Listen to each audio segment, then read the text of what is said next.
ক্ষমতাকে অবৈধভাবে দখল করে রেখেছে। আমরা দেখেছি 2014 সনে একটি ভোটারবিহীন নির্বাচনের মাধ্যমে এদেশের ক্ষমতাকে কিভাবে কুক্ষিগত করেছিল। আমরা দেখেছি 2018 সনে একটি প্রহসনের নির্বাচনের মাধ্যমে রাতের ভোটের মাধ্যমে দেশের ক্ষমতাকে দখল করেছিল। আমরা দেখেছি 2024 সনে কিভাবে জনগণকে ভুল বুঝিয়ে ভুলভাবে ব্যাখ্যা করে এরা একটি নির্বাচনের আয়োজন করেছিল। আমরা ধন্যবাদ জানাতে চাই বাংলাদেশের সমগ্র জনগণকে, যারা শেখ হাসিনার অধীনে এই নির্বাচনকে বয়কট করেছিল, বর্জন করেছিল। কেন করেছিল? বাংলাদেশের সকল গণতন্ত্রমনা রাজনৈতিক দল একসাথে ঐক্যবদ্ধ হয়ে গণতন্ত্র প্রতিষ্ঠার লক্ষ্যে যখন যুগপৎ আন্দোলনে বাংলাদেশের রাজপথ প্রকম্পিত করেছিল, তখন বাংলাদেশের জনগণ তাদের এই আন্দোলনে সাড়া দিয়ে এই ভোটারবিহীন নির্বাচনে অংশগ্রহণ করেনি, শেখ হাসিনার নির্বাচনে অংশগ্রহণ করেনি। আপনারা সবাই জানেন দেশের অর্থনীতি, সংস্কৃতি, শিক্ষা ব্যবস্থা সবকিছু কিভাবে ধ্বংস করেছে। আপনারা সবাই জানেন যে বলা হচ্ছে বাংলাদেশের রিজার্ভের পতন কোনোভাবেই ঠেকানো যাচ্ছে না। আমরা বলতে চাই শেখ হাসিনার পতন ব্যতীত বাংলাদেশের এই রিজার্ভের পতন ঠেকানো সম্ভব নয়। তাই সংগ্রামী নেতৃবৃন্দ, আমাদেরকে আরো ঐক্যবদ্ধভাবে জোরালোভাবে আন্দোলন সংগ্রাম করতে হবে। অতীতে বাংলাদেশের জনগণ লড়াই সংগ্রাম করেছে, আন্দোলন করেছে ফ্যাসিস্টদের বিরুদ্ধে, যারা ফ্যাসিস্ট সরকার ছিল। কিন্তু শেখ হাসিনা স্বৈরাচার সরকার শুধু ফ্যাসিস্ট সরকারই নয়, তারা অমানুষের সরকার। এদেশের জনগণের জন্য তাদের কোনো চিন্তা নেই, এদেশের জনগণের ভবিষ্যৎ নিয়ে তাদের কোনো আশা আকাঙ্ক্ষা নেই। তারা শুধু চায় কিভাবে লুটপাট করে এই দেশকে ধ্বংস করা যায়। আমরা দেখেছি বিদ্যুৎ খাতে উন্নয়নের নামে এদেশের বিদ্যুৎ ব্যবস্থাকে সম্পূর্ণ ধ্বংস করেছে, মিথ্যাচার করেছে। আমরা দেখেছি এদেশের বিচার ব্যবস্থাকে কিভাবে ধ্বংস করেছে। আমরা দেখেছি এদেশের ওই রাজ পরিবারের এক রাজপুত্র বলেছিল এদেশের প্রধান বিচারপতিকেও মুগুর দিয়ে নামিয়ে দিয়েছে।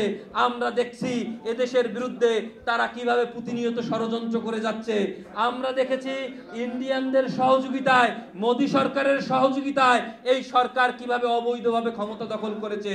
কিন্তু আপনারা সবাই জানেন দেশের অসম্ভব মুদ্রাস্ফীতি সহ নানান কারণে দেশের সাধারণ জনগণের অবস্থা আজকে ত্রাহি ত্রাহি। বাজারের আকাশ ছোঁয়া দ্রব্যমূল্যের ঊর্ধ্বগতি, সাধারণ মানুষ একটি ভীত সন্ত্রস্ত অবস্থায় আছে, তাদের জীবনযাত্রার মান অত্যন্ত নিম্নমুখী করা হচ্ছে। আর উন্নয়নের নামে যে মিথ্যা বলি এই শেখ হাসিনা সরকার ও তার দোসররা উড়াচ্ছে, এগুলো সব লুটপাটের বলি। আজকে বিশ্ব সকল সংস্থা শেখ হাসিনা সরকারকে একটি দুর্নীতিবাজ, অবৈধ সরকার হিসেবে আখ্যা দিয়ে রাখছে। তারপরও তারা মিথ্যাচার করছে, সেলফি তুলে বলছে আমাদের এই সরকারকে সমর্থন দিয়েছে। তাই এই নির্লজ্জ সরকারের বিরুদ্ধে দুর্বার আন্দোলন করে তুলতে হবে। শেখ হাসিনা সরকারের বিরুদ্ধে রাজপথে দলমত নির্বিশেষে যে দুর্বার আন্দোলন করে উঠবে, সেই দুর্বার আন্দোলনে বাংলাদেশের যুব সমাজ, ছাত্র সমাজ প্রাণ ধরে লড়াই করবে এবং মুক্তির পক্ষে এগিয়ে যাবে।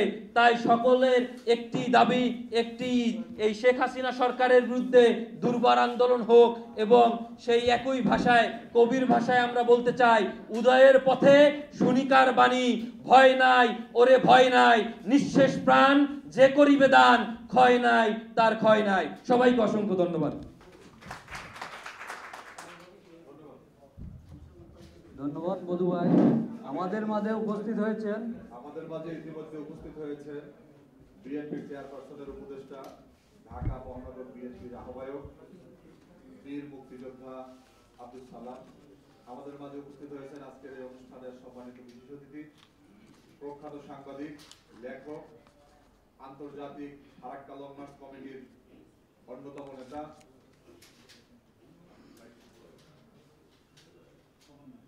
সমন্বয়ক এবং ডেইলি নিউ ন্যাশনের সাবেক সম্পাদক, বর্তমানে editor green voice, Mostafa Kamal Majumdar.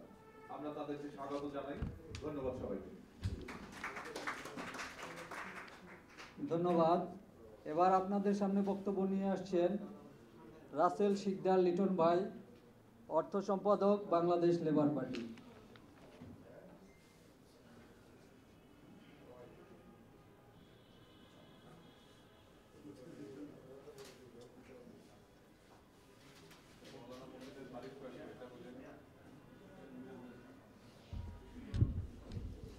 বিসমিল্লাহির রহমানির রহিম